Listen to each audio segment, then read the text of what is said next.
Vijon dhe sot puna për shëmbjen e kompleksit jo në zonën e ujit të ftohtë, proces i cili gjatë ditës sotme ka vijuar me mjete të rënda dhe që do të vijojë deri në fundin e javës. Mjetet e rënda po godasin ato që ka ngelur nga kompleksi jonë, ndërsa policia dhe nuk lejon qytetarët, po ashtu dhe automjetet të kalojnë në aksi rrugor për shkak të sigurisë. Punimet sipas burimeve nga INUK do të vijojnë deri në fund të javës ku do të jetë faza e shëmbjes, ndërsa më pas do të jetë faza e heqjes së materialeve inerte.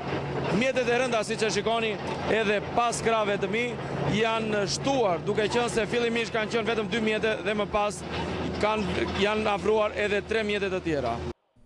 Një ditë më parë, shëmbja e kompleksit jonë u realizuar përmes shpërthimit të kontrolluar me një sasi lëndë plasëse prej afro 300 kg tritol C4. Një prej objekteve ka humbur vetëm këmbën dhe është tanuar në plazh, kurse e godina tjetër është rrëzuar tërësisht në tokë. Shpërthimi i djeshëm, sipas specialistëve gjenjer, ishte i ngjashëm me atë të kryer në 27 tetor në një kompleks rezidencial në afërsi të Skelës.